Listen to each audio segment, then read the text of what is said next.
Welcome to another Mind, Body, Spirit panel. Incredible guests the world over with amazing insights, incredible experiences, and also truly unique skill sets and how they help others. I would argue that it's really them getting out of the head what they know to be in the heart, to connect to all there is. And they're sharing their love, their presence, as well as good advice, usually, and much more with the people that they serve. They're giving service to humanity, they're giving service to others, and they're just paying attention more. We have three excellent panelists who've been on the regular shows, have been on other Mind, Body, Spirit panels. I'm very excited to have these venerable guests on this Mind, Body, Spirit panel. That's a word I don't get to use too often, but it applies here.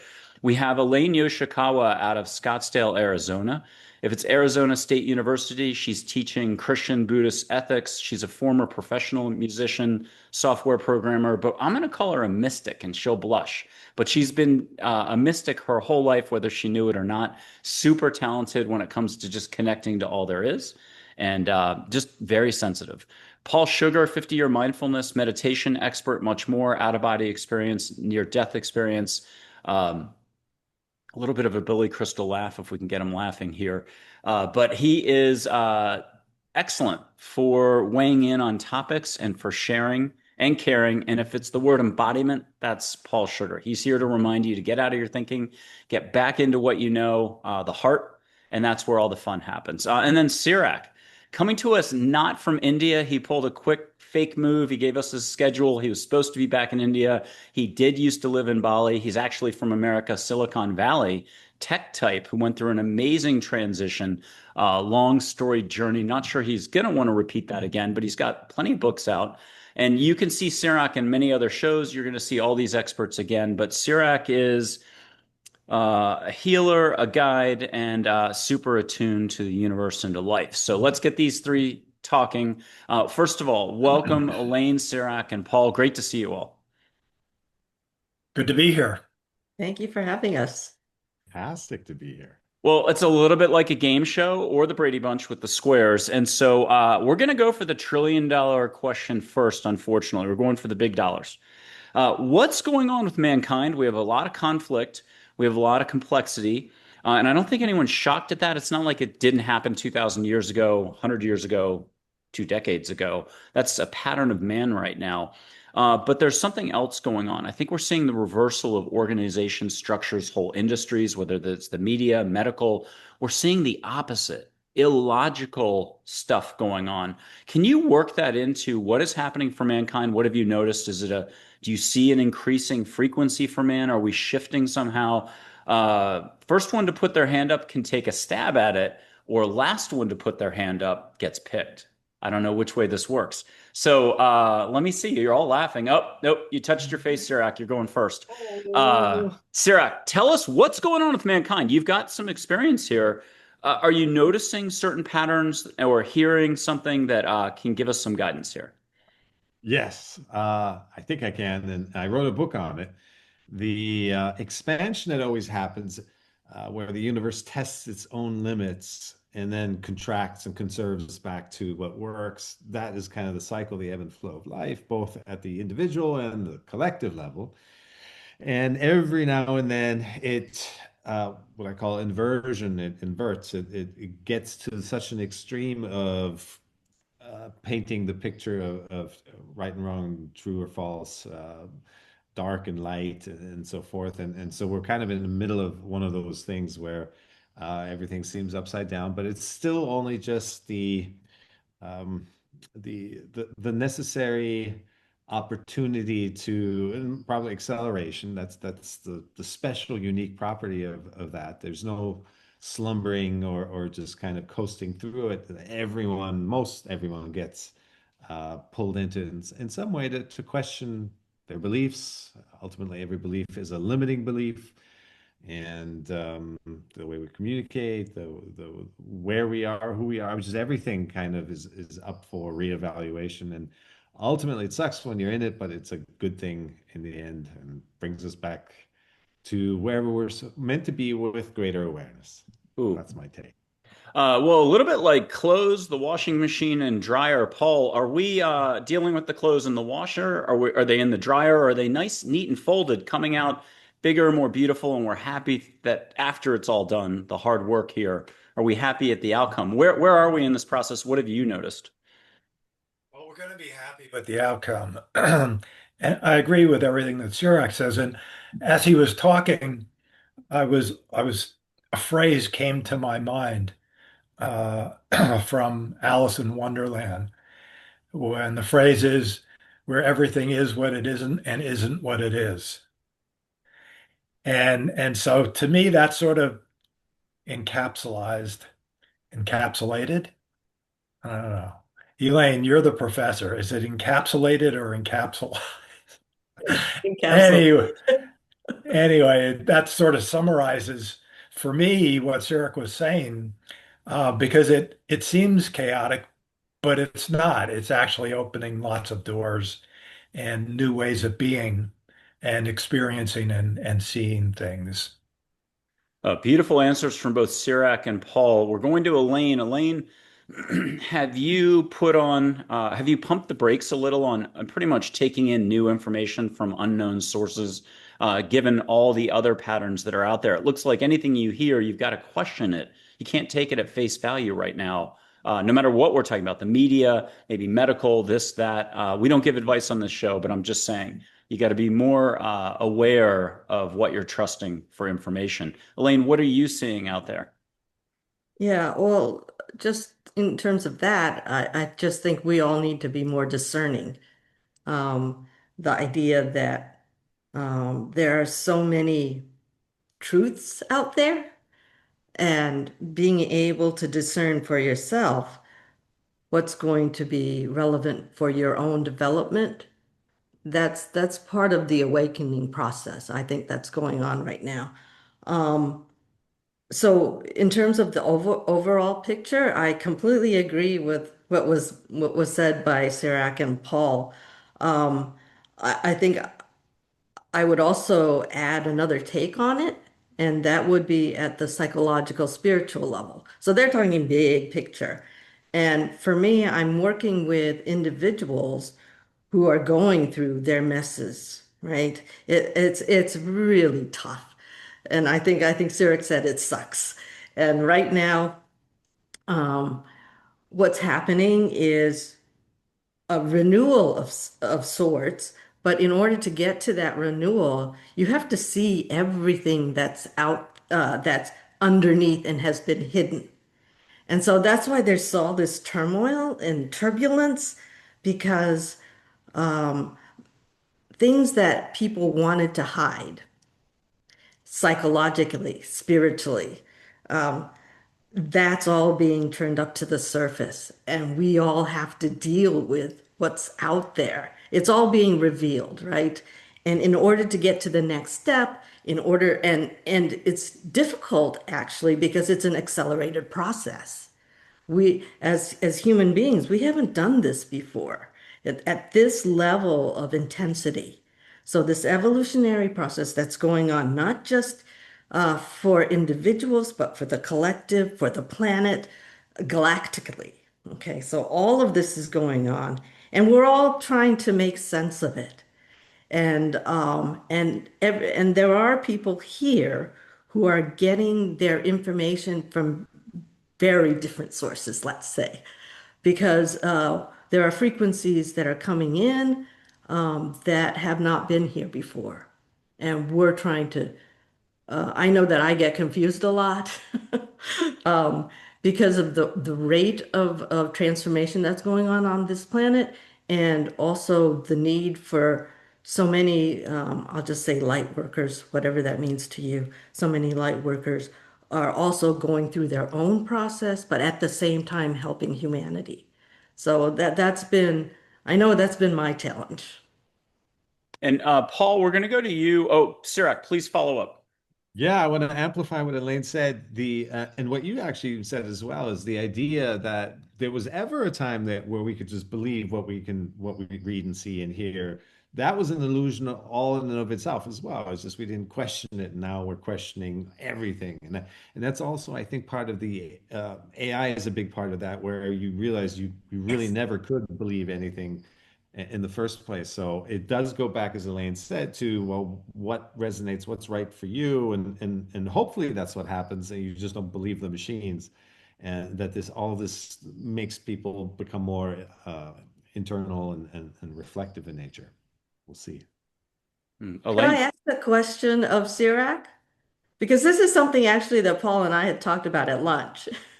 And Yes. so I was just wondering, CIRAK, what do you think about artificial intelligence and whether or not it can become conscious, whatever you think consciousness is?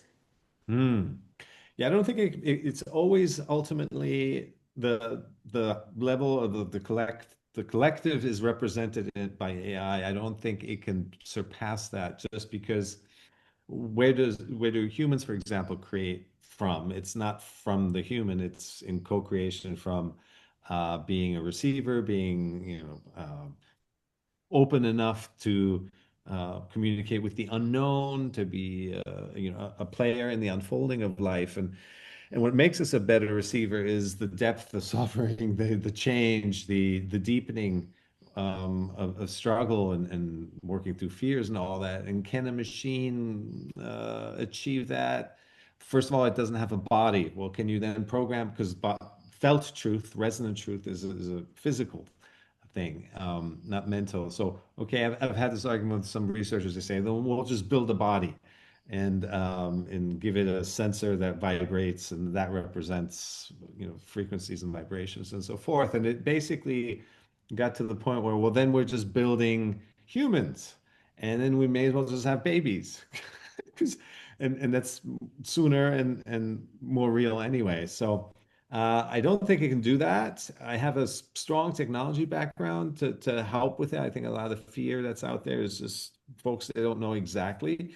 Of course, it can bring you information that you, the individual, don't have, that somebody else, another human somewhere, has found or come up with, and as such, it can enhance or at least bring more information into an individual's life. But at the collective, I don't think it can become conscious in the sense that it can it can create something truly new, because that requires a relationship with the unknown, and a relationship with stillness, and a relationship with surrender, and all of this, these ingredients, I don't think can be replicated.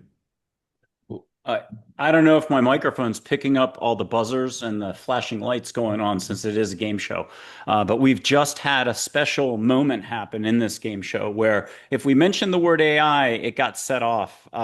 There's something bigger than AI, and that's called the universe. Your wisdom can simply come from within. If you want to grow your awareness, not your thinking, you can ask beings of light or consciousness, whatever way you need to hear it phrased, that are simply not burdened by human thinking, which is fear, worry, ego, doubt, a lot of complexity that allows us to do harm and not love. So there's unlove and there's love. Let's grab some of those experts and put you all to the task of listening first for yourself, but then also for the audience. You've done this before. I happen to have some photos of angels. They're real photos of angels in light energy form or energy light form. I think I've messed it up for 15 years, but that's the whole point. It ain't the details, it's more the vibration, the frequency here. Here's an angel named Joy. Get something private from her, get a hug. And then she's going to want to weigh in on this and influence this conversation gently and in a way, no interference. Who wants to put their hand up? What are you getting from Joy very strongly right now? And Paul, you volunteered. What are you getting from Joy? You mean regarding the subject of an AI become Or just from Joy, what is she saying? Because she's heard the whole thing right now. And I'll go to Elaine. What are you getting from? We're coming back to you, Paul. I'm going to Elaine. What do you get from Joy? Just pure listening right now. I'm hearing frequencies should be increased to include the heart. It'll help. The higher frequencies are going to help people rest here more, less Mhm. clutter.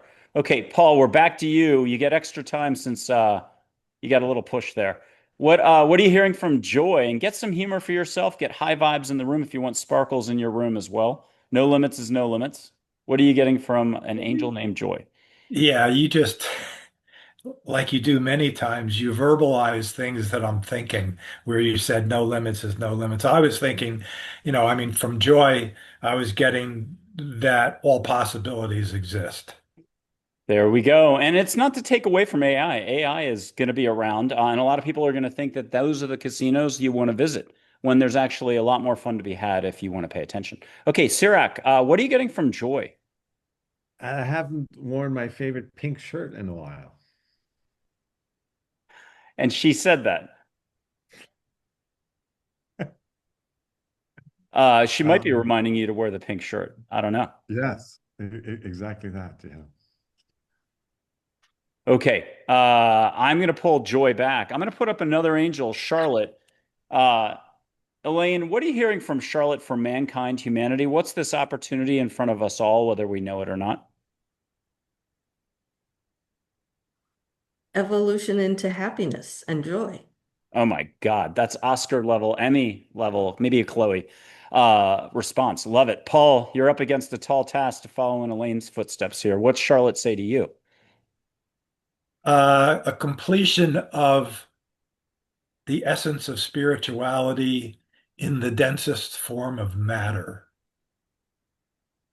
And CIRAK, it won't be a reminder to wear the blue shirt this time. What are you getting from Charlotte and Angel, who's got an Orion background, if anybody wants to talk galactic, astrology, whatever? Not a renewal of beliefs, but no beliefs. Oh my goodness. That is deep. Let's take it from there. Paul, talk to us about no beliefs. Oh my God. I had a couple great quotes coming in. It's the value system. Everybody, there's what, 7 billion, 8 billion, 9 billion people by now on the planet. Each one has their own unique value system. I would not want to change one iota of thinking. And yet, it's like those sine curves. When they hit, they cancel each other out. If you took, I don't like sushi, I like sushi.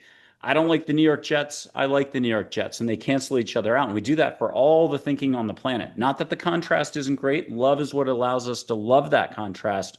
We're left with one thing: big hearts, a lot of harmony, vibration, grace, joy, faith, hope, the rest.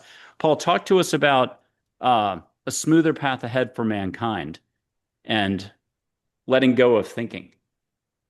Yeah, so taking on what Sarah just said about no beliefs, which kind of plays into what I had said about all possibilities and moving in that direction. And I think that when we open up to the state of being that includes all possibilities, we take away resistance and we allow ourselves to adapt to constant change, which is what's happening here on planet Earth is constant change.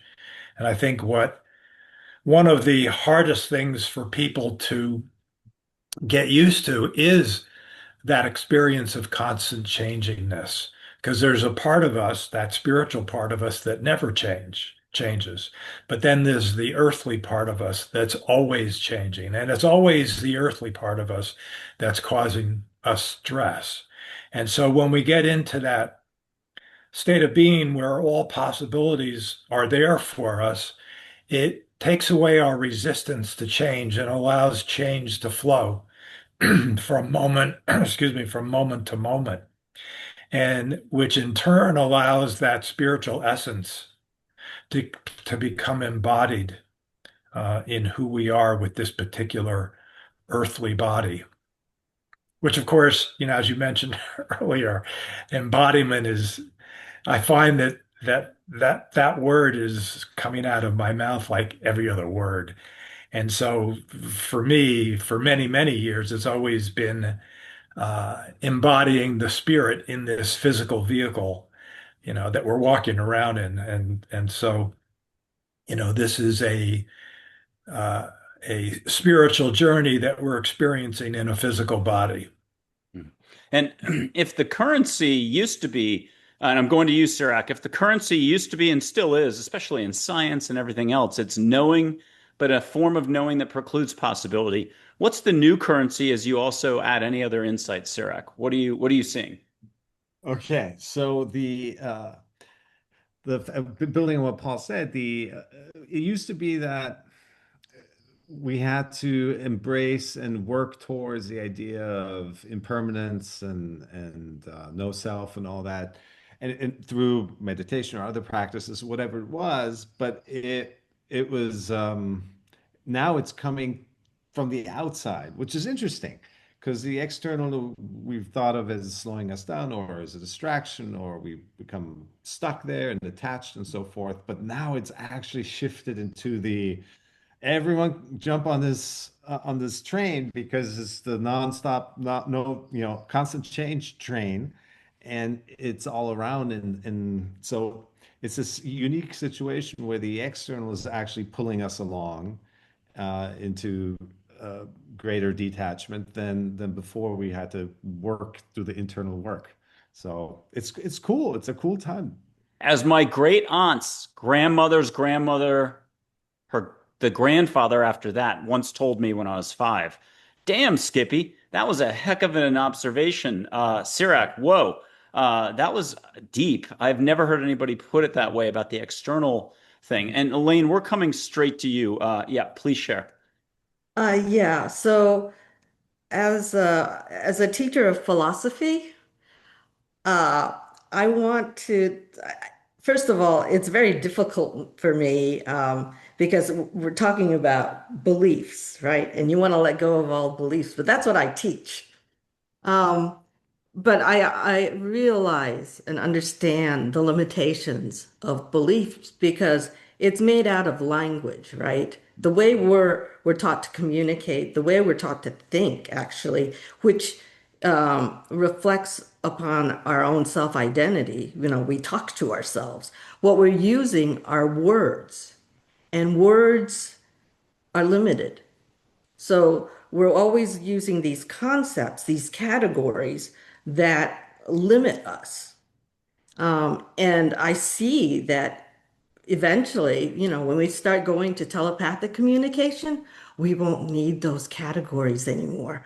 And there'll be a much easier way of connecting with other people. So the unity aspect, when we start getting rid of those beliefs that I teach, but when we start getting rid of those doctrines, those ideas that separate us, I think we'll be in a much better place. So that idea is also about flow. We can flow with other people.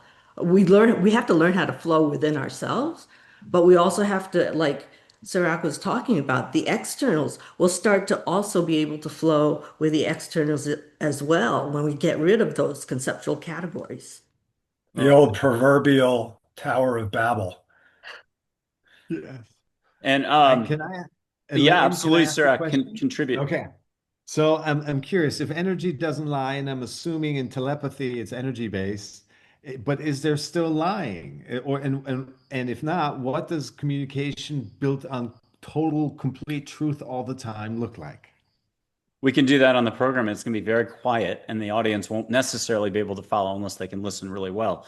And I might mention if you are flowing, as Elaine was talking about, then you're a flower or a flower. I'm going to buy time for everybody to consider what was just said by lighting some sage, but catch flowers, catch ocean, and catch some answers from Charlotte coming in, filling in the gaps. Because we're sitting around with Einstein, not that you all are not Einsteins, by the way, but we're sitting around with the proverbial, elephant in the room. No offense to Charlotte. She can answer any question. And we're going to show some light because one of the ways to answer Sirak's question is, well, what happens if everyone wakes up tomorrow seeing auras on everything? And the news flash is you already are, but the amount of thinking that you're doing is taking you away from what already is. You're seeing the love in and on everything. Your table, the lights, first thing in the morning, you can see rainbow light the size of a beach ball. As soon as your thinking comes in, it's gone or it starts to shrink. The point is, if you're seeing light on everyone and you're in the real estate business, think about how great this is. 20 people in Taiwan, you're looking to buy a building in Taiwan, the first 15 groups, different varying degrees of rainbow light or light. 2 groups that are complete black, not to knock black as a color, maybe that's not a bad thing, but 2 groups that have 0 light, or you're like, whoa, what is going on? Low frequency, you're not doing a deal with them. You're going to have more successful real estate purchases. I digress. Here's your sage. Allow, no triota. And my only rule for anybody coming in out of the blue that stumbled into this conversation, just set your intent. Ask angels to get you out of your head into your heart. That's all you can do to go for a run. Win at the pool table. Watch your favorite FIFA soccer team score or manage the stress of losing 0 to 4, and allow. So catch some sage, catch flowers, catch ocean, but why not get riveted with universal light coming through you? Shaktipat meets Satori and Samadhi, and they had children. And just to make Elaine laugh, let that literally ripple down your back, zigzags like mogul skiers in the Olympics. Wrong time of year, but that's okay.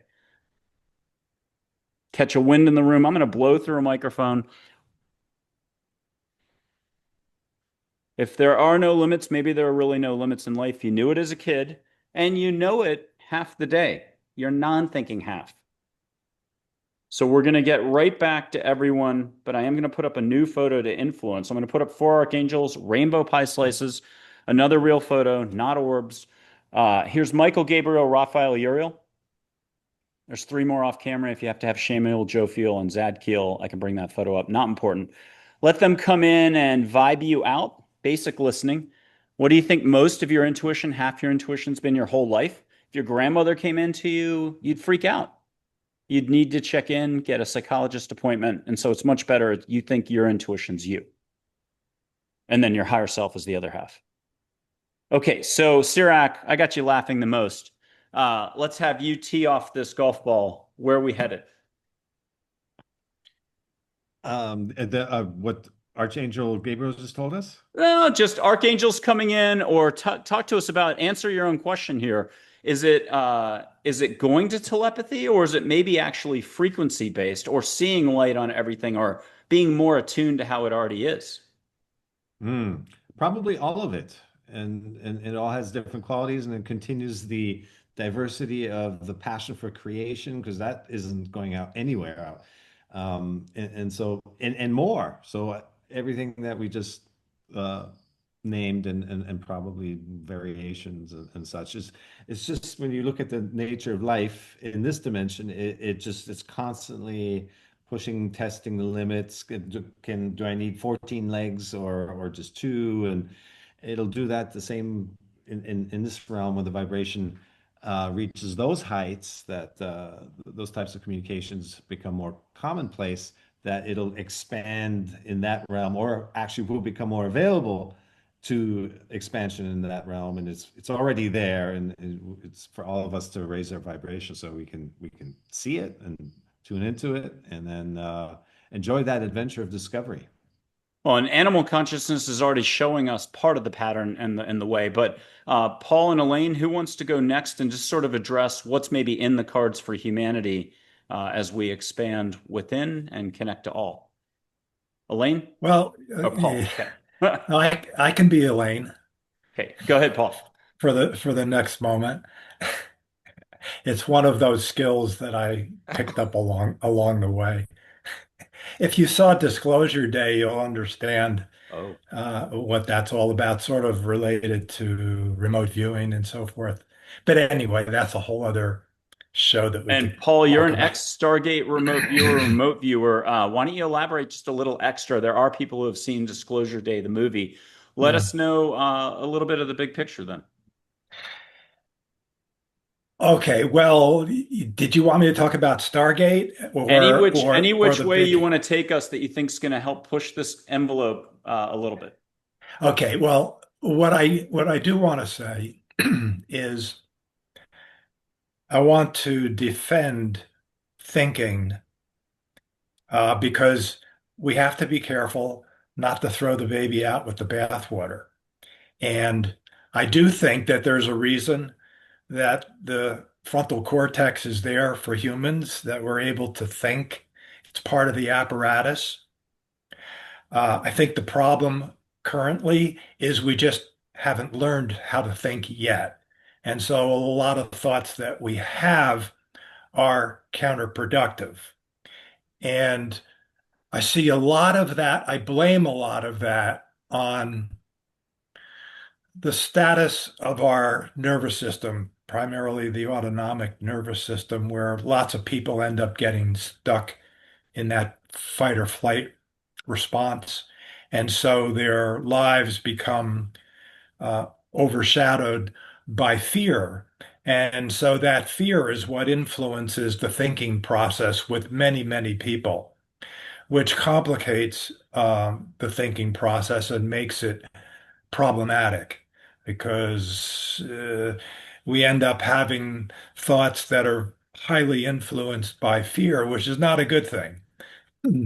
But once we've been able to balance out that nervous system, get out of the fear mode, then we're able to fully experience the potential of thinking and thinking without fear, thinking with love, and having that thought process reflect those spiritual qualities rather than the negative qualities of fear and all the various iterations of fear. So I just wanted to uh, defend the thinking process that way.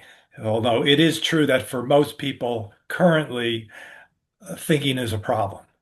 But I think once we are able to straighten that out, learn how to think, get rid of the fear, thinking will become a positive part of the apparatus for us and a way for us to create things that are worthwhile and that will allow us to experience new things. I see the mind as part of the creation process for humans. And That Elaine, we're going to. that being said, all of the other things are very valid as well. That there's also the experience of putting the thinking aside and exploring the stillness and the silence and creating through that modality as well. So we have a couple modalities there where we can create. One is through thinking, one is through not thinking. Well said. And we are going to CIRAK. He's got an observation, but I'll add quickly before he speaks. Charlotte said once 10% less thinking for humans daily is the Olympic gold medal. It's not in the cards for mankind to lose thinking. We're not getting rid of it, alas. CIRAK, what do you have?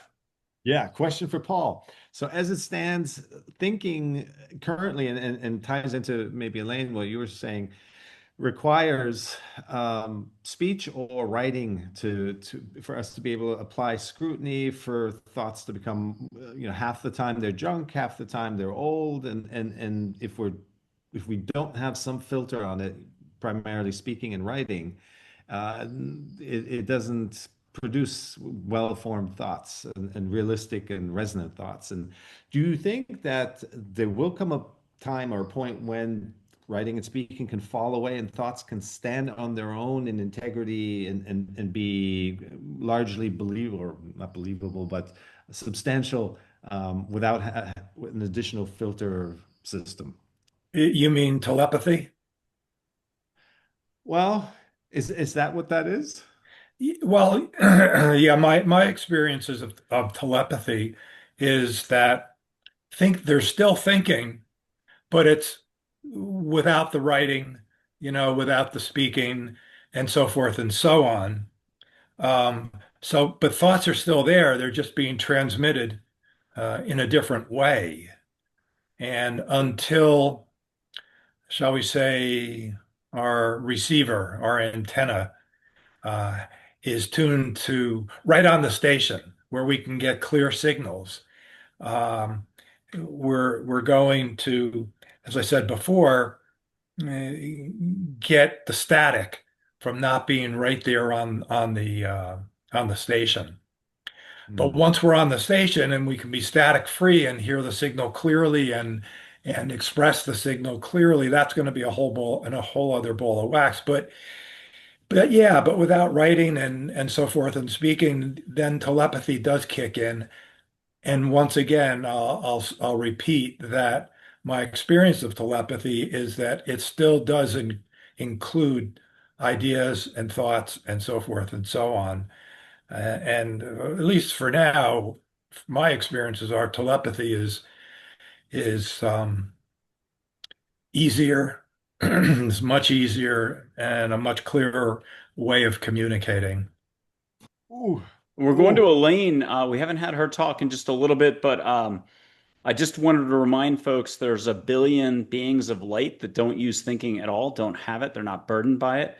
When they put their focus somewhere, it's translated to you as words. You can only receive it a certain way, but it's love and above. And then I'll add a quote from Abe, the Abraham of old, an angel on everyone's team. He'll remind you that biblical times he was a jerk, but he's a great angel today, looks like a grandfatherly figure. He said, compassion is not judging, taking action with no thought. Hint. And I'll add a Jin elemental, but he's East Asian mysticism, said once that ego is a waste of life. So if we're talking about thinking as it's attached to ego, it is a waste of energy, but it's going to happen regardless.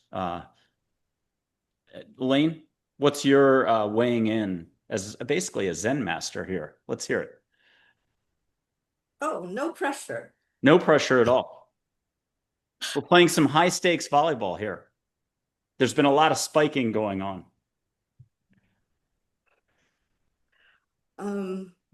Okay. Uh, yeah, okay. So thinking, there's so many levels to this. Um, let me bring it down a little bit. So thinking, when I teach philosophy, and I try to get my students to think in a certain way. Okay, I do have an agenda. So it's not like, well, whatever you think about is going to be necessarily accurate or true. But I start with Socrates. And for Socrates, it was all about self-knowledge. That's where you get your virtues. Okay. So I have students think about, well, what do I really value? What do I really think? What's important for me? What's relevant for my life? How do I progress as a person? And is my life meaningful? Okay, so those are very basic questions about self-knowledge. And I think you do need to think in those terms. You need, and to Paul's way of accessing this or filtering this, there is a lot of fear, right? Especially when I work mostly with anywhere from 20-year-olds to 40 generally. And when they're addressing their own, when they're doing their self-reflective work, that fear, it changes how they think.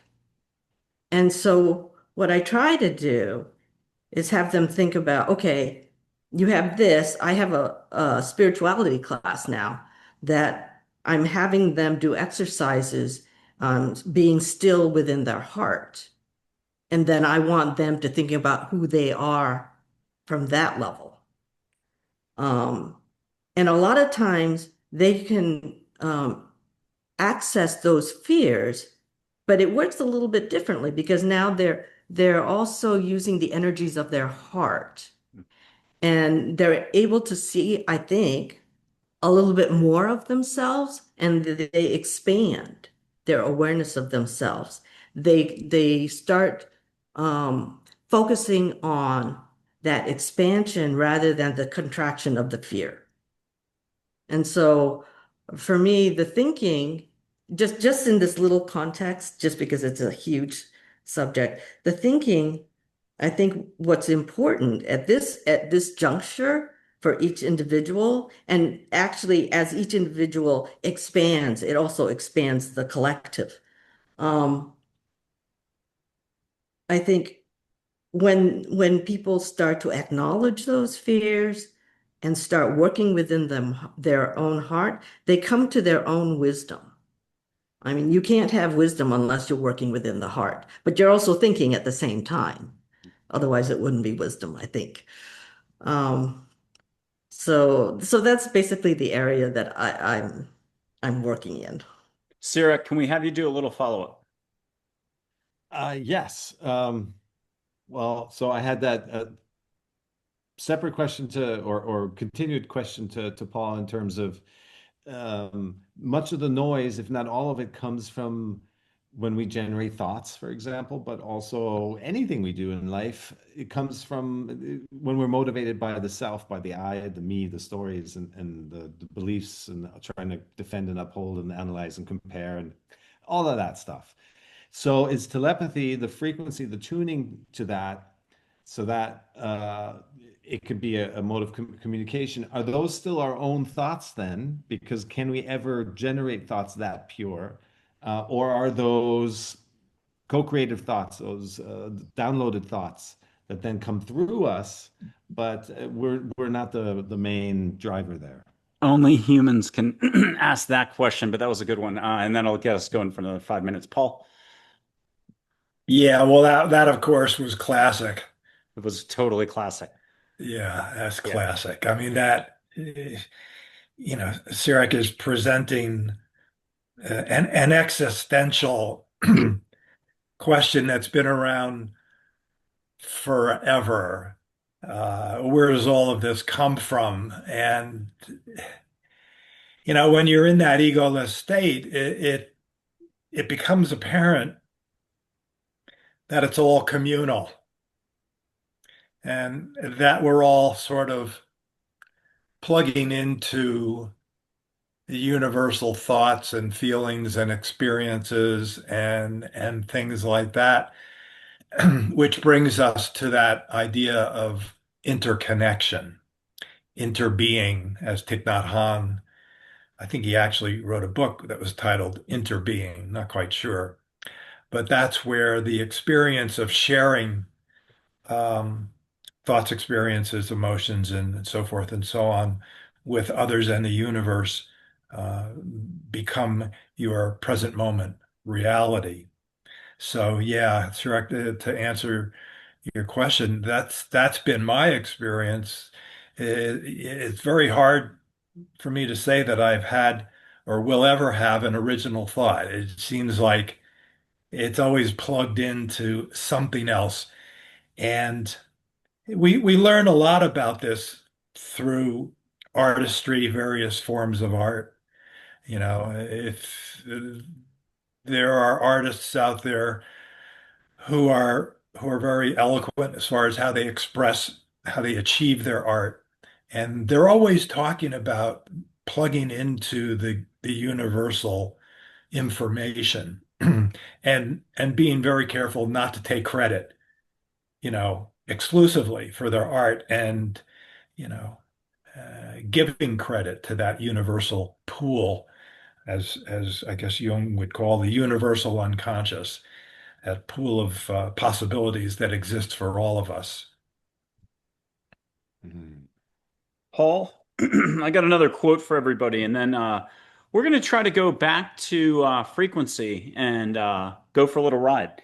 Here's a quote. I think it might be Karl Hammerschlag, that American graduated from Yale Medical School, became a doctor, thought he knew it all, he'll admit it, and later became a psychotherapist, psychiatrist, so basically doubled.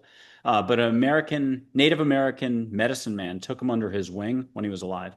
And he was best friends with Patch Adams, the nose clown doctor. But I think in his book, Dancing Healers, had the following quote, and this should put a little bit of it to rest. In American society, we think something is happening when there is talking. In Native American tribes, something is happening when there is silence. And I'll add, there's no such thing as silence, there's just stillness. Dill Knife, a Native American chief, said the latter. Okay, so with that, did I blow sage publicly on the show yet? I can't remember. Fine. I did Yeah, it. I I did think it you before the did. show. I did it before the show. Did I blow it on the show? I don't think so. Did I? Well, it's okay to repeat it if you did do it. Does anybody physically remember if I blew sage on the show? I did, didn't I? Okay. There's Well, no we're gonna memory do. when there's no attachment, so just do it Right. again. Yeah, I'm gonna do light actually then, and that means a new dad joke. If you're laughing, you're letting go, and I'd argue laughter is a frequency almost beyond English. Okay. So the dad joke is where in a hospital, you've all heard this, where in a hospital is the worst place to play hide and seek? In the ICU. See a little bit of light between my fingers. Let angels assist. Let galactic beings, beings of light come in. I'm going to go small first. You'll get a little film and light between my fingers. And Paul, what are you seeing for colors between my fingers as a little filament? Gold. Okay, Elaine, what are you getting? Gold. No pressure, CIRAK, but what are you getting? We get all sorts of different colors all the time. White. Okay, and white's all the colors combined. I'm going to go wider, and please ask your loving beings and guides to make an object in the flow for you. You might just get more colors or an infinity wave or something. Elaine, what are you seeing now in the center? I see a dog. Okay, perfect. I hope it's my Joy. Joy the dog, like Ohio State, if you watch NFL. Okay. Paul Sugar, what are you seeing? Rainbow. Oh, Paul, you're invited back. I like that. Pretty. Okay, CIRAK, no pressure, CIRAK. A spinning top. Okay, if you'll each cup your hands, beautiful answer. If you'll each cup your hands like you're scooping water out of the lake or the lower half of a grapefruit, it can be off camera. Just let this light each go to each of your hands. And look down at the light in your hands, feel the light, be the light, enjoy it. You're looking down. As soon as you're all looking down at your light in your hands, I can sit down and stop this in Texas. Paul, you've got it in your hands. You get to look down at your hands in just a second. There you go. And I'm sitting down. And then enjoy it, but get a message that goes right to the core. Let's go beyond English, go beyond thinking, because this ain't thinking in your hands right now. It's universal light. It's going to answer the questions you've raised in one. I'll do it Geronimo style. Many questions, one answer. And then he said something about stillness, but of course, yours truly forgot the rest of the quote from Geronimo, but he handled it. We'll bring him in a little bit. And then bring it into your heart, or if it was flyable, let the light fly around the room. Either way, you're going to get a quantum hug right now. Call it what you will. A lot of light. And I'll do Yoda's voice to crack everybody up. Do not. There is no try. If you're laughing, you're letting go. And you're all immune except Paul Sugar. He's being serious. So we're going to have him talk first. Paul, what did you get for the message out of all this, besides the fact that we're a very zany mind, body, spirit panel, but we're getting somewhere? Well, I was laughing. You didn't show it. You were laughing internally. Yeah, I was laughing on the inside. That's all that matters. That counts. Okay, but let's get you talking. Something just came out of this. There's no way we just did a light show for no reason. Yeah, well, what came out of it for me is that inner stillness and just completely established in the present moment, where it's almost as if memory doesn't even exist, which can be problematic in a panel discussion like this. To follow the train of discussion, the train of thought, when things are just evaporating from moment to moment. I remember I had that experience in college. I smoked pot once, went to a lecture, and couldn't retain one word after the other. That was the last time I smoked pot before I went to class. But, we don't have to smoke, or I don't have to smoke pot in this situation to get into that present moment state of being. And so for me, I need to be specially focused on remembering what's being said before me.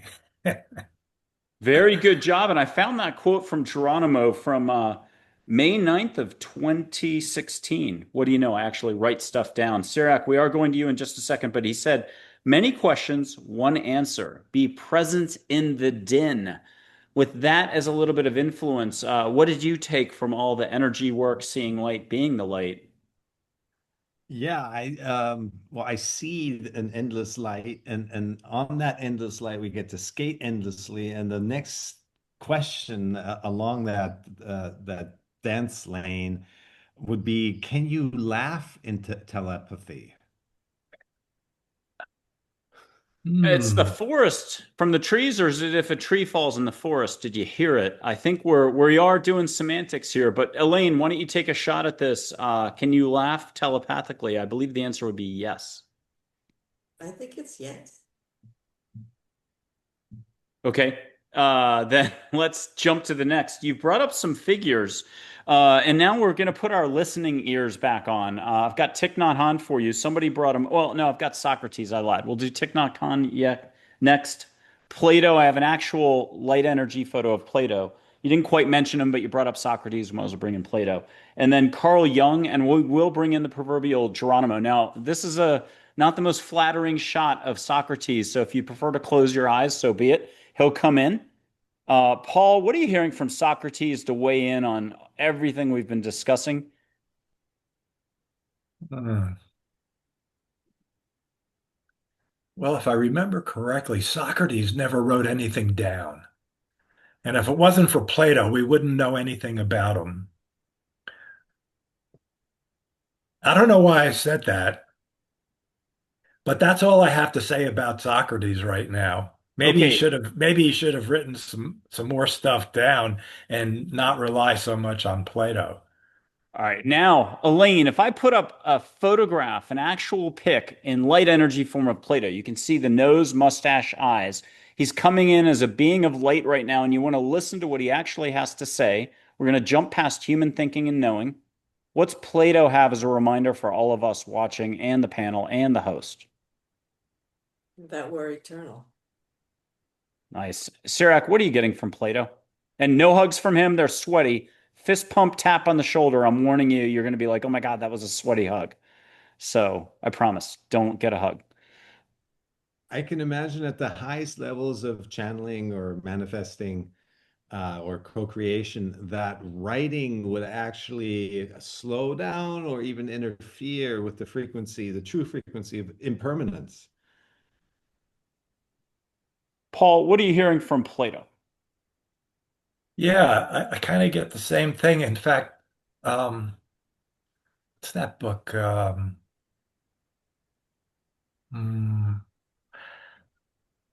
I'm having trouble holding on to that memory thing. It's Lao Tse. What's Lao Tse's famous book? The only book? The Tao Te Ching, I can't say. Yeah, the Tao Te Ching. Yeah, Yeah. Tao Te Ching was one of those people who apparently did not want to write anything down, and sort of like Socrates, I guess. And somehow toward the end of his life, actually, as he was dying, he dictated what he had learned in life to his students, and thusly, we have the Tao Te Ching, which his students wrote, but he dictated to his students. So I think he was of the same mind, perhaps, as Socrates, where writing things down just was not primary for him. And I have him as an expert. I don't have a drawing right now, and that's okay. We'll put up Archangel Michael. Elaine, can we have Archangel Michael share something with all of us that's pertinent to our many threads of conversation here?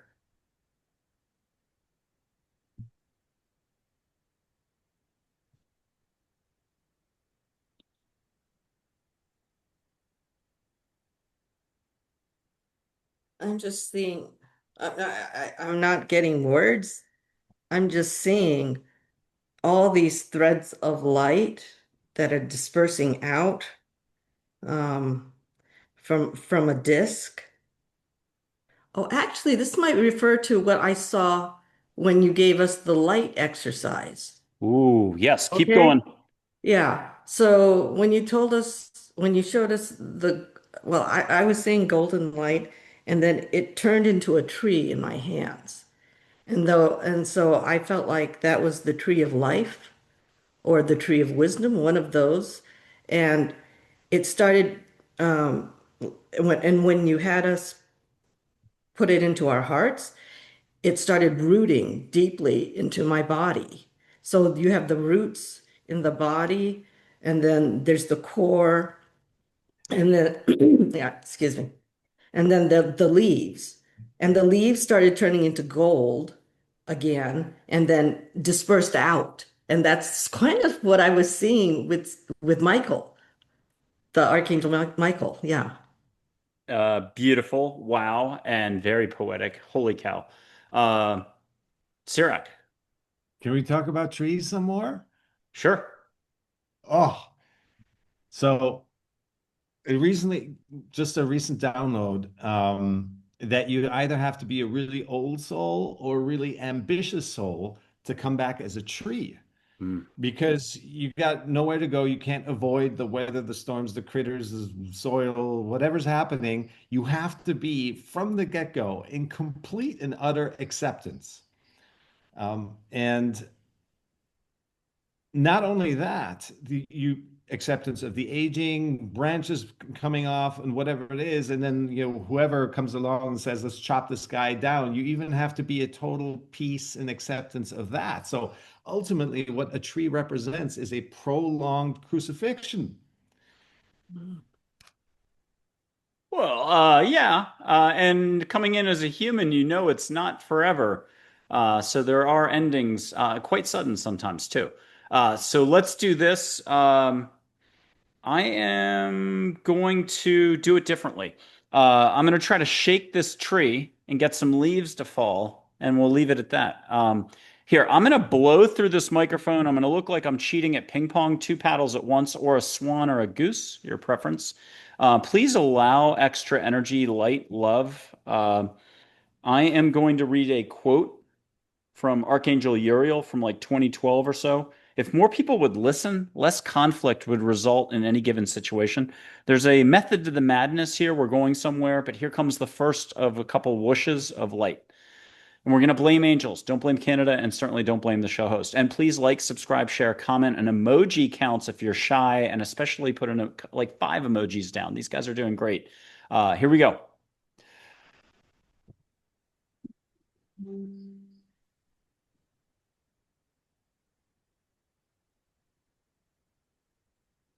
How about them apples? Paul, did you get the sage the first time around? And then what happened with this energetic whoosh? Could you put some words to it? I got the sage, and then I felt like with the energetic whoosh, I felt like waves from the ocean coming over me. Okay, that makes like basically 3 out of 3 guests are definitely invited back. Good job. CIRAK, what do you get? Did you get the sage last time? Did you get flowers, anything extra? And I then what'd you get, get on this whoosh? yeah, I get everything, all of it. And this one in particular, just the love from you. Oh, yeah, just trying to get in for another show. I know how this works with the show host. That's called buttering up. I'm kidding. I'm kidding. Nice job. Elaine, you're in Arizona, Scottsdale, probably 5 miles from Paul. What'd you get? Um, I I was just getting first of all, it was very powerful. I felt it actually about um several seconds before you did the whoosh, right? So it was powerful, and I was being pushed up to more of the galactic frequencies. This was way out there. Okay, And well, thank you. yep. We are going to a woman from Sirius who's tight with, I should say, tight with Earth's forest consciousness, all of it. And so we're going to try to get these answers straight to you for everything you've been bringing up, because it's a lot simpler than people think, because this isn't about thinking, but less thinking and more being and more doing by being, or being by doing, or is it do be or doobie doobie do? Let's find out. Before I get back to more whooshing, this is selenite consciousness. Now, I know it just looks like a rod, whatever it is, a point, stave. I don't know what it's called. It's selenite, a crystal block. I think it's crystal. Elaine is our resident crystal expert, but selenite's nice. It's light. I got no more words for it. This represents all selenite consciousness on the planet. You can tap into it. If you could all put your hands up like it's a fireplace and just feel what you can feel for a baseline. Breathe extra. If you need help, 1 millimeter with the mouth is breathing, shoulders up and down. Professional nose breather. Oh, wow. You all changed positions. Thank God I'm not doing a snapshot of this for the show art. Okay. Um, yeah, because we put our hands up, this whole thing shifts around. New Zoom feature. Yay. Feel what you can feel. And now you can hear a voice come in. It'll be collective selenite consciousness. Please, if you have to take an exam and you're supposed to do it legitimately at home, you're in high school, do your work, learn your own answers. Don't cheat by asking selenite consciousness to give you the answer. Uh, it's a loving presence. You'll hear a woman's voice. Last year it was a male's voice for some. Get some insight into all that we've been discussing from selenite consciousness. And then just to throw everything off and to get you a lot of love and to do something extra, catch sound bowls around you physically in the room. A miniature concert with a Balinese touch for CIRAK, who's in Bali right now. And for Paul, whatever cultural background, they'll do extra for you. Elaine, you already know what you want. Let them deliver. You love sound bowls. Let them deliver top to bottom. You're getting whooshed, whisked, vibrated. It feels like you're sitting in one of those sharper image chairs from the 80s. And then have someone come in, CIRAK, and literally deliver the answer. I think selenite consciousness can do a great job. First one to put their hand down and start talking, the other two can enjoy more. So someone's got to sacrifice themselves so the other two can bathe in the light more. CIRAK, let's get you going. No, Paul has his hand up. Oh, Paul, what do you got? Well, I'm going to bring up Spielberg's new movie again, uh, Disclosure Day, because that thing that you were holding up, that's what one of the main characters used to remote view and to be able to occupy temporarily the consciousness of other people and other places and so forth and so on. It looks exactly like that. And so that's what it suggested to me was that ability to expand one's experience into shared experiences of other people, places, and things. Good observation. CIRAK, what do you get with all the whooshing going on, the sound bowls? Did you get sound bowls? Yeah, they're always there when I'm a sound engineer by trade. So when there's movement of energy, there's waveforms and frequencies, and our ears perceive them as sound. But I saw that there's spears. It's the tip of a spear, a light spear of knowledge and love and sharing and unity and all that stuff. And we have the ability to hurtle that spear through the ether, but it's double pointed. So all that love that is sent out comes back. That's what I got. Nice. And Elaine, we saved the best for last on this one. You're also very musically inclined all your life, like CIRAK and probably Paul too. What'd you just get, feel? Let's go deep. Okay. Um, yeah, music. I'm getting music. And the interbeing, the interconnection, all of that, right? And so, can I bring up a personal experience? Sure. And With remember, you music? were a professional musician. I just don't know the That's what I was going to instruments. bring up. Yeah. Could you mention what instruments? Was it piano? Was it cello? Piano. Piano. Thank you. Yeah, I was a piano performance major. And so when you have peak experiences with music while you're performing on stage, it becomes a communal experience, right? So, once you've done the preparation and you you're like at a point where you allow the music to play you, you're gone. And so when you allow the music to play you and you have an audience, it was the most amazing communal experience I've ever experienced. So you have um, maybe 100 people in the audience, and then suddenly you feel them and you feel them breathing with you. And it's almost as if, okay, the music has taken over everybody. I'm certainly not, I don't feel like I'm the center of it because I'm producing it. I feel like it's whatever that energy is that's producing the music and making everybody uh, I don't know, they're doing something with the frequencies, right? So that psychologically, yes, we're all on one page, but there's more than that.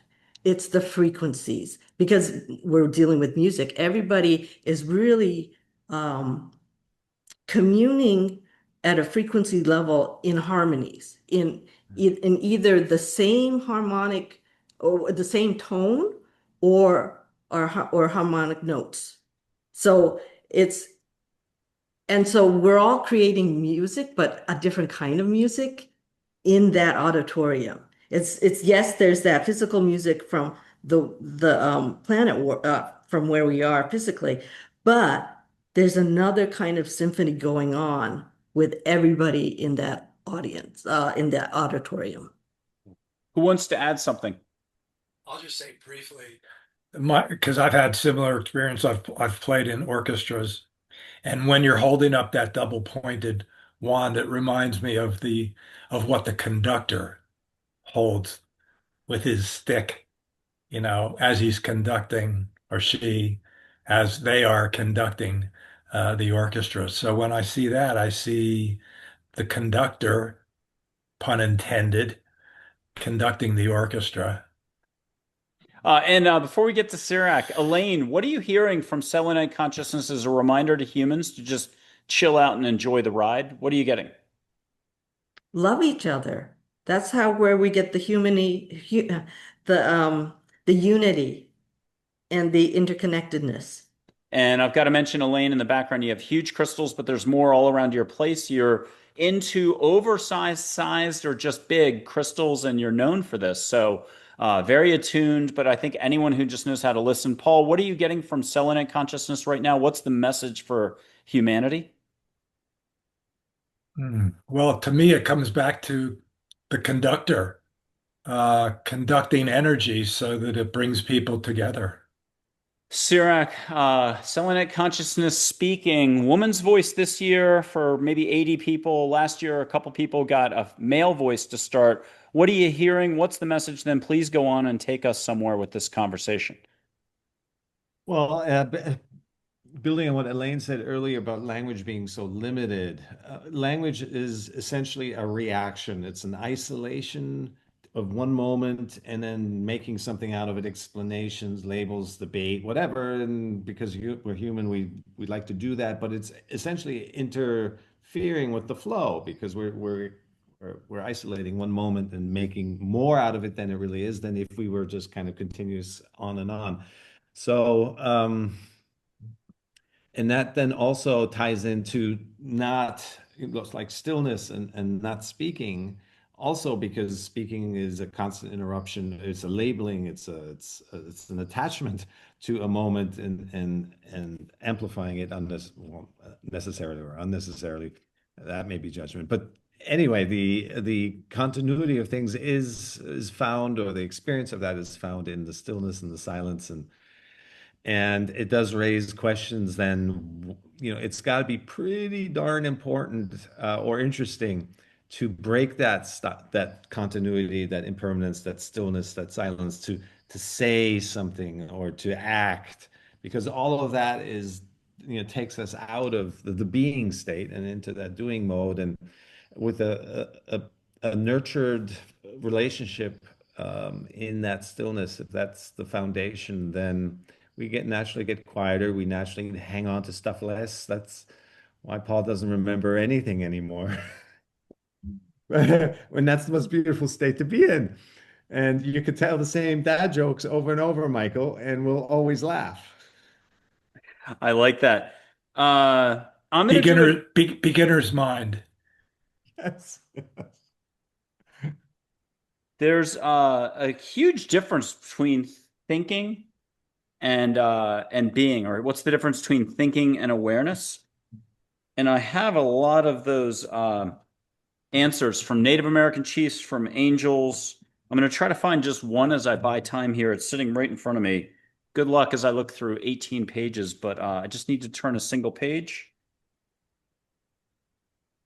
And can we have, Elaine, what's the difference between thinking and awareness? I can give one answer that I vaguely remember. One is from the heart, the other is of the mind. So let's talk about the difference between the flow that's here and the flow that's here. I'll do it another way. Love, unlove. And every culture, every religion, every spiritual group has a different way to put it. Hot stove and peace, calm, and harmony. Elaine, how would you like to differentiate thinking versus awareness?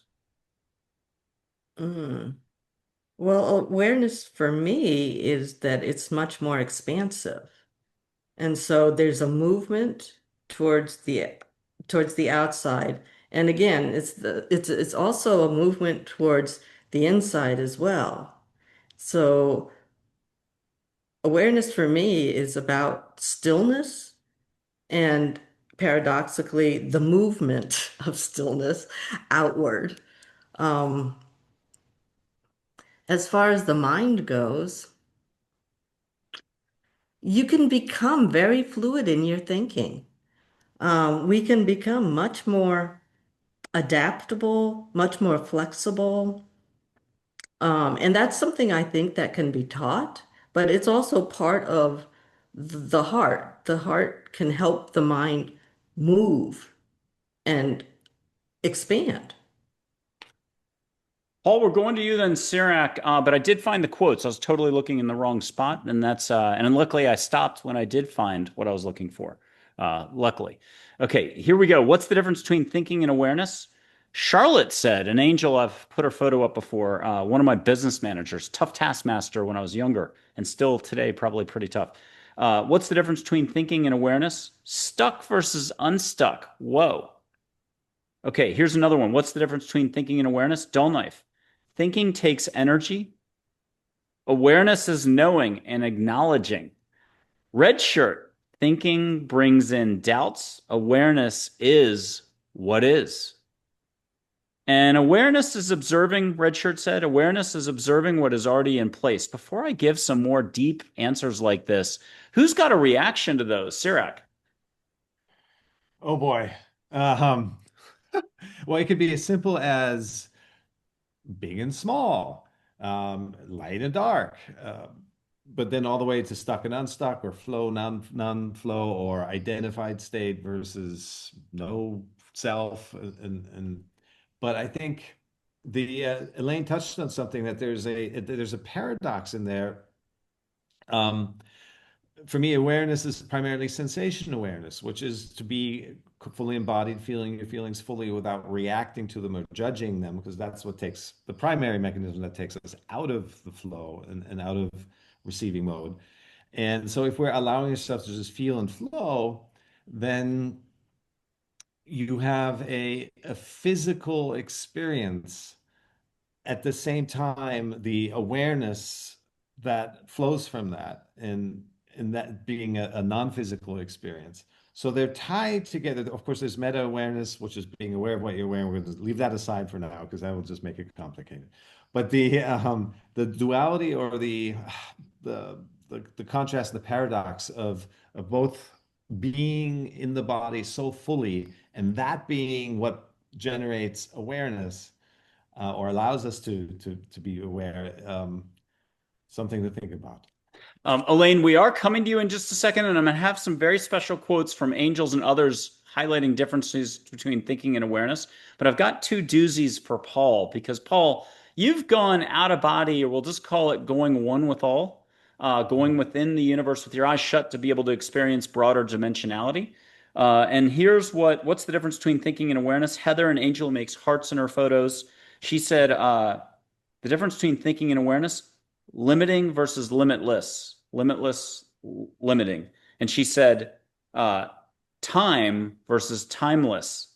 Talk to us more about the difference between thinking and awareness. Well, I'm down to images at this point. Well, there's an So, image for you of so, Heather. You can listen to her. She'll help you out here. so I'll give you the image that's come to me with thinking and awareness.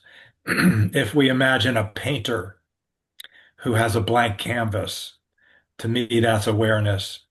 And then once the painter puts the picture on the canvas, that's thinking.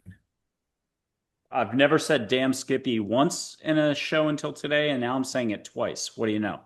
Okay, only said it twice though, if you're counting. All right, Elaine, I promised a doozy. Here's some more. What's the difference between thinking and awareness? Oh, Charlotte.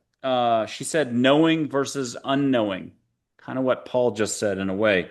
Conditional versus unconditional love. We can let people figure out which is which. Hot stove versus it's shut off. Safe to use the stove. All right, one more for you. What's the difference between thinking and awareness? Joy, who we had up earlier. In 2015, she said survival versus growth. Oy vey. That's pretty good. And then she also said learned versus knowing. inner versus outer. Holy cow, thank God we've got a professor type here to help us sort through that one. You're on the spot, and I will set the buzzer, the clock. It's ticking if you want to earn the money. Okay. I wanted, I was sort of focused on the conditional versus unconditional love. And so, the conditional love, that requires thinking, right? Because that's where the ego is. And the ego creates all these concepts. And with those concepts comes attachment. Um, and I think that's where a lot of the, again, it also brings in other aspects like fear, and the things that are opposite of love, of, I'll say, unconditional love, since we're going to use that dichotomy. So when if you're in the mind, or if you're in, no, if you're in thinking, um, in certain contexts, when the ego is, um, well, I mean, everybody has an ego, and if you're attached to yourself, if you're too attached to yourself, the thinking mind, it creates the attachments and the need for self-images, self-identity.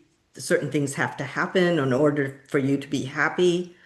Um, and so if you're in a relationship, it often turns into a transactional relationship because if somebody doesn't meet your expectations, uh, there's often conflict. And also within yourself, there's going to be conflict because you're not going to meet your own expectations. Often what's outside is also in the inside. Um, and so when you move that over into the heart, those expectations, those fears, um, there's sort of a letting go of everything, right? So that you're allowed to just love based on who you are from your authentic heart. And so that releases you from being almost human. It allows for the spiritual love, the spiritual dimensions. They become part of who you are. And so I think, turns you into a very different kind of being if you're a being of the mind that lives with conditional love versus a being who lives in the heart. Very different experience. We're going to do a lightning round. CIRAK, I know you want to add something, but I've got a bonus guest. It's Joy the dog from the other side, my pooch, different than Joy the angel. That's why she always does the Ohio State thing. If you watch NFL games, players who went to Ohio State introduce themselves as, John Smith from the Ohio State. Well, this is Joy the dog. The reason why I brought that up is that you could hear her if you want or feel her fur. But the point of this is there's thinking about walking the dog, unlove. And then there's actually walking the dog, but not being on a phone and actually enjoying it and sharing love. Sharing love, unconditional love, versus conditionality means there's no sharing. So show love always. Okay, with that, you each get one figure to come in, whether it's eyes closed, eyes open. I can hold up a photo if it's someone we've already had, Archangel Michael. Joy for archangels. I've got a harmony. There's a faith, there's a hope, Charlotte. We've got Plato, Thich Nhat Hanh. Paul, can you pick a figure and one way or the other? I can hold a photo up. You can close your eyes. They're going to come in. You're going to get an answer directly that should add to the mix. It doesn't just have to be me reading quotes from 2014. Paul, who do you want to have come in? And can you let them come in? I can put a photo up. Who's your favorite right now? Who's saying pick me? I've even got a guardian angel here, Min. Got Sri Kalishwar there. Yeah, I'll put Sri Kalishwar up. He's fun. We've had a lot of adherents, people who've studied under him on the show. John Gray just taped yesterday again, 50 million books sold, men are from Mars, women are from Venus, and he studied under Sri Kalishwar. Alex Utterman, as well as Vasi Therese Rose Lopez in the St. Thomas, U.S. Virgin Islands. Here we go. Here's Sri Kleshwar. I describe him as love on an Indian breeze. He'll come in very clearly, and anybody else out there wants to smell roses or catch an India incense. CIRAK, you live in India currently, even though you're in Bali. Catch something beautiful from India. Elaine, you too can get something fun. And you can get Amrit, which I can't pronounce properly, Amrutha. You can get that honey nectar deity, like, what am I supposed to say? Unconditional love nectar. Catch that, close your eyes, and get sweetness and light all around you. You don't have to get your clothes dry cleaned tomorrow. Paul, what are you getting from Sri Kleshwar? Not to rush you, but we bought you as Yeah, much no. time as we could. Yeah. Strong smell of gardenias. Okay, and a message though. Let's have him go verbatim. What's he saying for all of us? For all of us. Hmm. Once again, I'm getting an image of a band of white light connecting all of us, which oddly is an experience I had when I was maybe 21 years old, and I was playing in a bluegrass band. We were all standing up in a circle, and we made that connection, and I saw that same band of white light connecting all of us, and the music was just flowing through us. Hadn't thought of that Yeah, I've never since I heard that. I was, didn't even know you were in a bluegrass band, and we've spent yeah, over 100 hours together. Okay, learn something new every second. If not, you're technically terminally alive. Okay, CIRAK, who's your figure you would love to have come in? It can be, I'll give you a special option behind the curtain if you want to go for the $1 trillion thing. A lot of angels and beings of light. This is as many as I can jam into a photo for you. If you want to put your hands up and feel this like a fireplace, feel a lot of light and love come in. You'll see joy in the center there, the pink ball light. The purple, bright purple right there is Claire, another angel. Min is in there, my guardian angel. Go ahead and feel what you can feel. Have them come in. And if you don't mind getting rocked a little bit, close your eyes now. Get a vision, get words. And I'm going to blow and push just to add extra and really get this stovetop cooking here. Here we go. I'm going to blow once.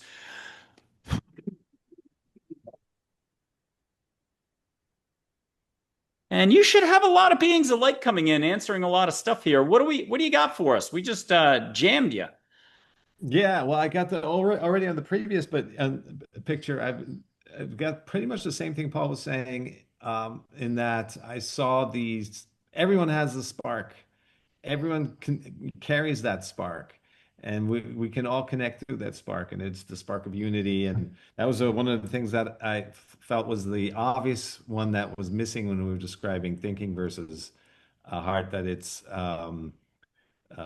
separate versus unity, Mhm. and heavy versus light, and then illusion versus real. But Ooh. anyway, so so much expansion here. I love it. Spark versus no spark. Okay. Elaine, can you pick a figure? I don't think we did you. I am completely blank. I was trying to remember who we were doing before, and good luck with that. Elaine, what figure would you love to have come in? Jesus, Mary, Muhammad, Buddha, Mother Mary. Mother Mary. And I have an old school photo. If you're from Ireland, I've learned the hard way. You have to have her this way. But I have a modern historical photo that can move and shift. So lock her in Oh, if you need that. But I've got a modern photo, and I don't want to say who it is because it's not important. Let this photo, the eyes will come more alive. We know photos can't move, but that's limits. So we must be up here. No limits down here means those eyes are going to glow more and you're going to get a smile. And you can get rainbow glitter all around you in the room. You're not sending me the bill for Stanley carpet cleaners. Let the rainbow glitter come in. It's pure compassion and light. And I'll quote three Native American chiefs about Mary. She's love. She's everything we need. If we all had her faith and trust, there'd be no more need for fear or worry. With that, again, Elaine, let Mary come in, come in, come in. Feel what you can feel. Do not judge. Allow, ask, and receive.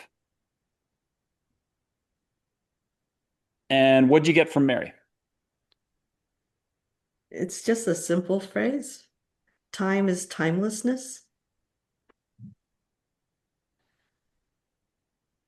Paul, can you interpret that for us? Yeah. Well, I can interpret it from the standpoint of what it suggested to me. Time is timelessness. I keep wanting to come back to not throwing the baby out with the bathwater regarding thinking. And so rather than the heart being, the limitless and the thinking being the limited, my experience of those two things is when I bring the two of them together, the heart and the mind, I find myself in the flow state. To me, that's definition of flow state because I don't want to throw the baby out with the bathwater because I know that the mind is there for some reason. And when the mind has become transformed and it links up with the heart, that puts me into the flow state. Paul, can you share with us an experience where maybe you were the only human going abroad, and I mean off planet, with your eyes shut? You got to hang out with conscious beings of light. Can you give us one of those? You've been doing remote viewing since the 70s, even though you're known for mindfulness meditation. Your teachings are in, I'm going to make up the number of states, not every single state in America, but like maybe 42 out of 48 states, including the LA public school system, Atlanta public school system, blah, blah, blah. You've done a lot. But you also are not known necessarily for all your travels abroad or within or dimensionally. Talk to us, share with us one of those and what was the takeaway we can all glean from that. All right, so I'll share one that I had just last week, which I have also shared with Elaine and Marilyn at our lunch, and that was I was in that state where I was communicating telepathically with a being who I relate to as a teacher, and she was telling me about the arrival of light beings onto our planet, and and then after she discussed with me how that was going to happen, she showed me what it would look like, and so I saw those beings, and they were sort of in a oval kind of environment that was also light, but allowed their light beingness to be seen as well. And so that was something that happened last week. So you're asking for one, that's probably the most recent. So I got to meet those light beings.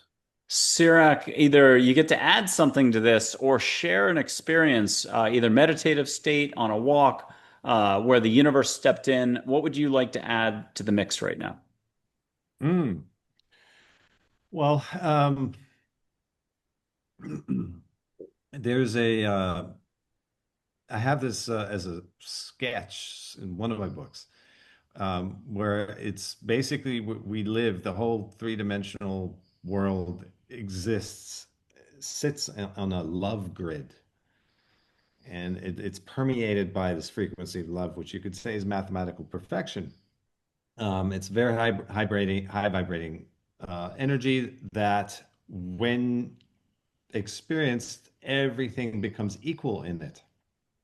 Um, and I've had that experience, multiple times, so just sometimes randomly on a walk through the desert, or coming out of the Vipassana, or stepping out of the classroom at 10 o'clock at night in Westwood, LA. But it is that unity consciousness that comes through, that where everything is of equal importance just because it is, and um, and you're a part of that.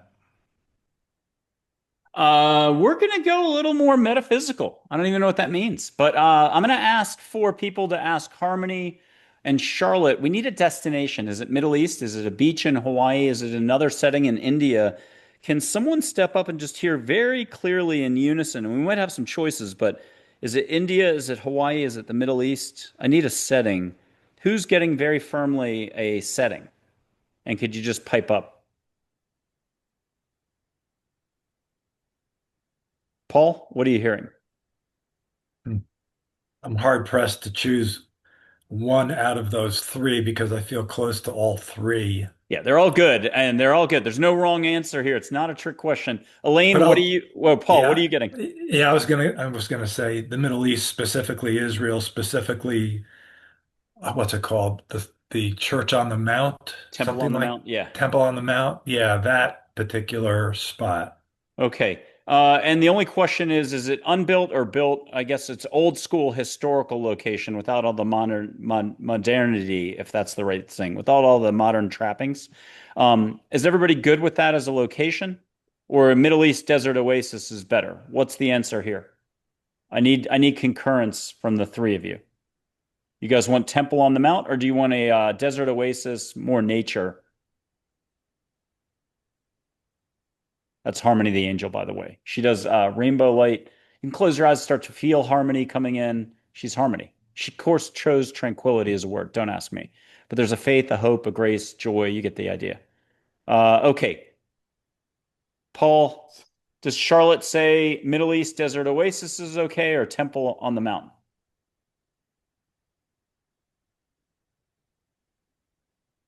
Hmm.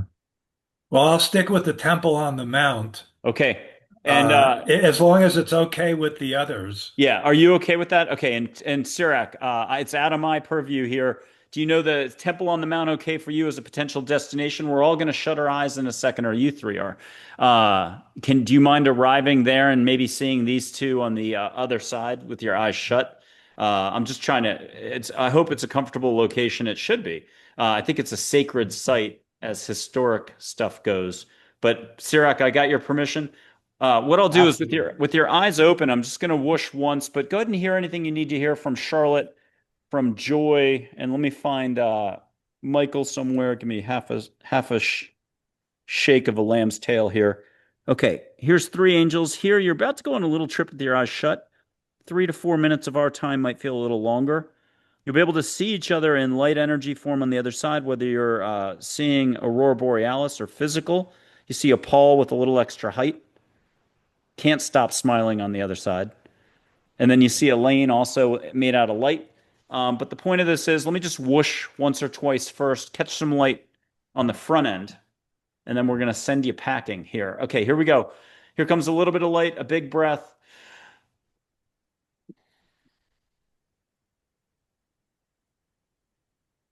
Thank God I'm not a smoker. I would have coughed. Okay, now we're going to do this again, but if you could close your eyes, breathe through your mouth 1 millimeter. Shoulders up and down means you're breathing. If you're a professional nose breather, still give it a go.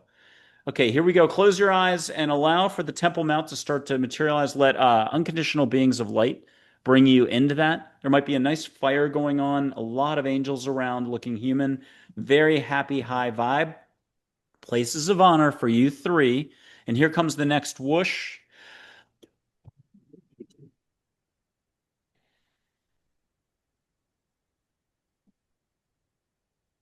And I'll set a timer for a minute. I'll do a public service announcement. You'll vaguely hear my voice in the background. No big shakes. Let Charlotte come up. Let Joy come up. Let Archangel Michael come up. Let Harmony come up. Mary, Jesus, Muhammad, Buddha, Plato, Socrates, Thich Nhat Hanh, Carl Jung. You mentioned him earlier. Geronimo and Lao Tzu. Lao Tse. Couldn't find his photo earlier. Any perky questions? Get those answered. But have them start to show you through light, symbols, symphonies of light, music, in plain English. Let them show you what they can show you in rapid time. Just love and above right now. And a reminder to everybody, the show's over 3 years old. We have incredible guests, incredible experts who take steps on air. Duh. Not everybody does. It's all good. And we have a special mind body spirit panel series, which you're attending now. We've got 3 more in the works, probably about 30 or so by the end of the summer of 2026. Those take a lot more to put together. We have the APL Spotlight series. They're all really fun guests, but we have the really groovy guests most of the time. Come back on those where we open openness, take extra steps. And finally, there's some solo talks. Unfortunately, I'm stuck with talking, and I'd love to sign a contract for silence and be Mayor Baba. You can meet him, but it's not a lot of fun if he's in his non-talking stage. So you just get a lot of hugs. But then again, maybe not. This is the chicken and the egg, and I like it fried and I like it scrambled or sunny side up. You can get all your messaging without having to talk, without using English, without worrying about thinking. We can answer that question once and for all. They're doing it right now. They've gone into a light stage. Not trying to sound too light about it, but let them get their answers. Let a symbol be delivered. Let something be made out of light that's moving. A hummingbird, a crystal, a rotating ruby representing the joie de vivre of life. And it'll go into your light field. Elaine's outstanding in her light field with sunflowers right now.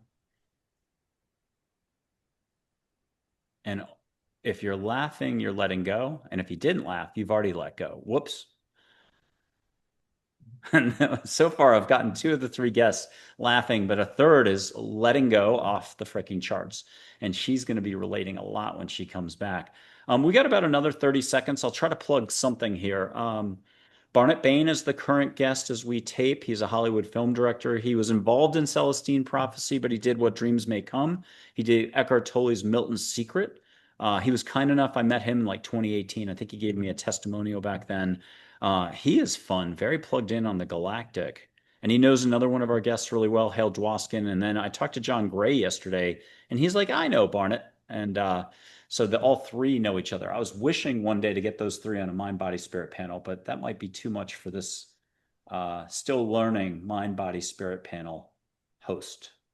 I could barely contain the enthusiasm of these 3 guests or handle it. I got 2 of them smiling again. That's good. And start to get your hugs. Have someone come up and give you a gift. But I've got a woman from Sirius. We're going to go a little galactic, not trying to be too serious here. She's got a green flowing outfit, very tall, looks like Audrey Hepburn's galactic cousin. Green flowing sheer with sparkles in it.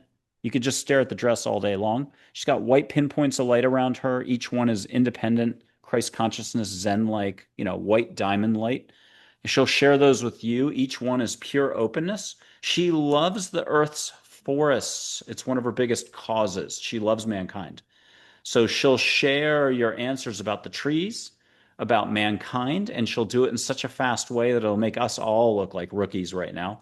She's a sweetheart. She'll put a point of diamond light on your forehead like you're in India with a guru touching you, or top of your crown chakra. She'll put one on each shoulder, chest plate, belly, hips. You got a sore arm from pitching Major League Baseball yesterday. She'll do 3 on your elbow. What will you allow for is the only question. Let her sock it to you. And she's extremely elegant. Make sure you get a good interaction with her, because I'm going to hold up an AI version of her later and we'll get some answers from her. Have her hand you an envelope with writing on it from angels. You'll bring it back to this side. You can open it later after the show is over, or you can open it up during the show. We'll find out. And then the cab driver here, moi, is going to say, if any one of you wants to bring back a message from the lady from Sirius, the woman from Sirius, for yours truly, Michael in Texas. That's the challenge. Do you remember what it is she's showing you? Allow, no try Yoda. Start to come back when you're ready. I'm going to do Yoda's voice one more time because I've never done it twice on a show. Do not. There is no try. Bottle of water. I need. Choking. I didn't know that was going to do me in. All right, come back. We're almost at the 5-minute mark. And who wants to share first as yours truly runs for that bottle of water?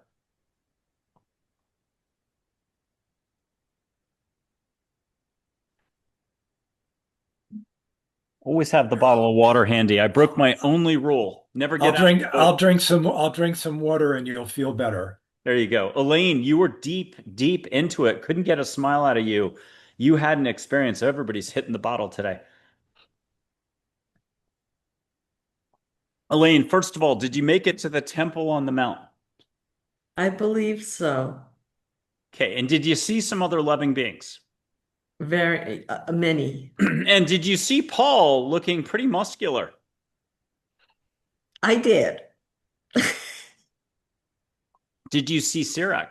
Yes, I did. Holy Toledo. Can I see a show of hands from the other 2 gentlemen? Did you see her? Okay, Paul did. CIRAK, did you see them both? I felt the need to balance out magnificent and amplitude of the temple image with a vegan lamb dish that I had today for the first time. It was just marvelous and a reminder of the same beauty can be found in the most mundane things as it can in the most magnificent ones.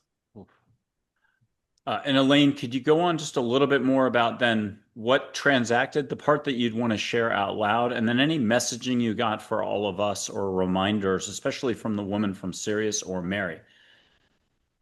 Oh, I'm serious. Oh, yeah, I think I kind of forgot that as I was coming back.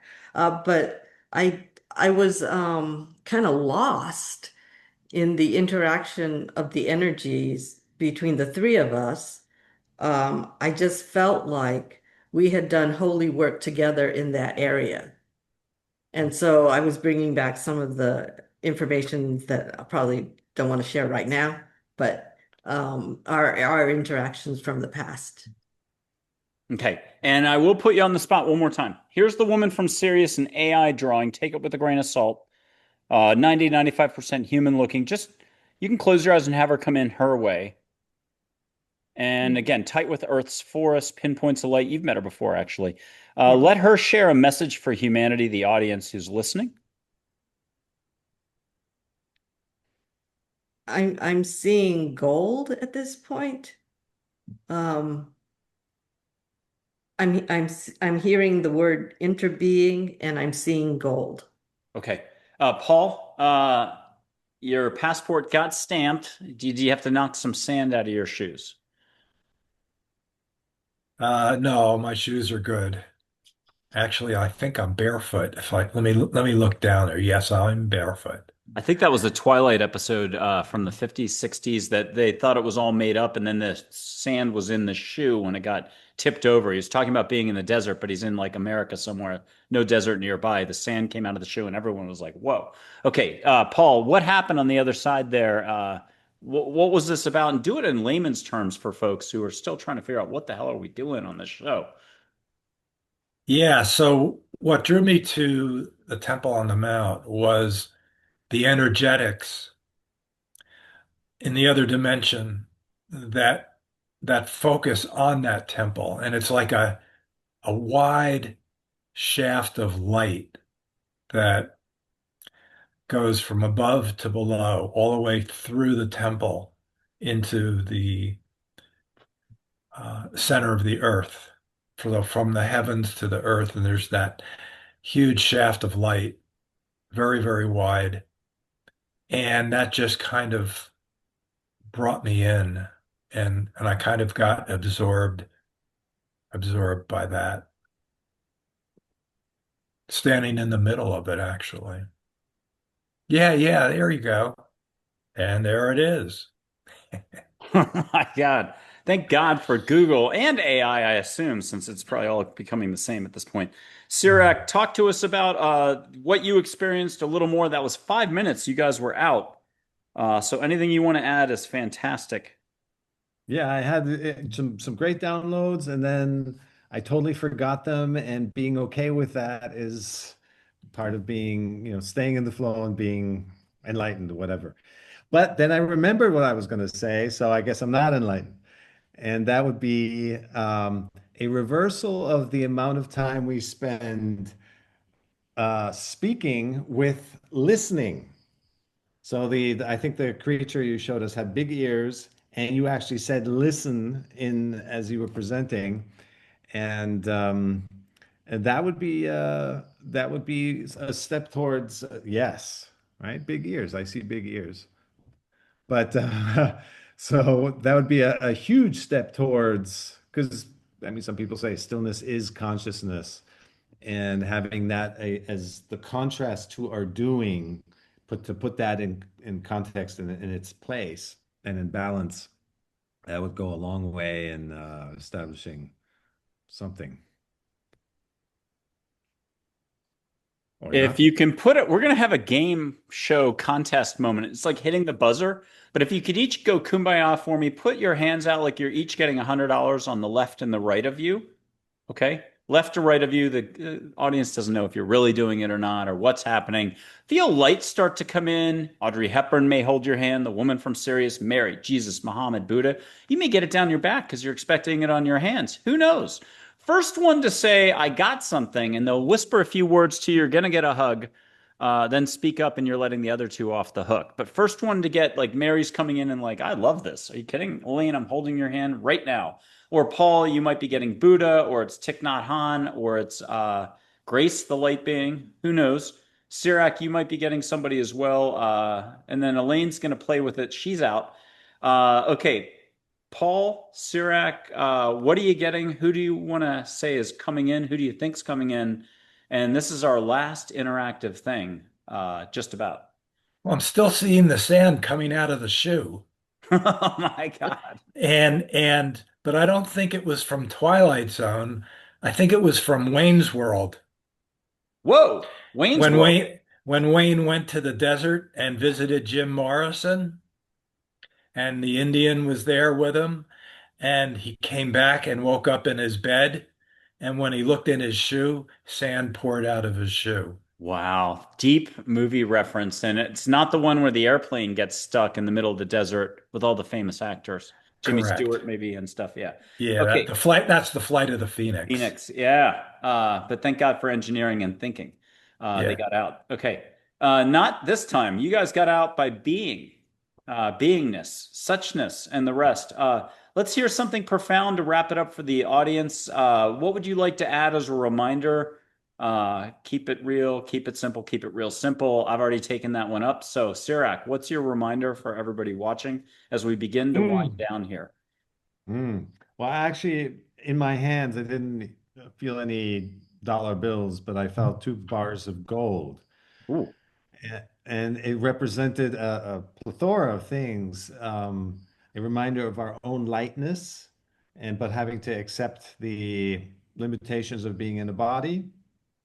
But then, of course, our own unlimited worth that's built in, that's part of our wholeness, and and the impact we can have, the heaviness, the weight of our of the light that we can swing and impact the world with. So that was beautiful, that'd CIRAK. be Here's Thich Nhat Hanh for Elaine.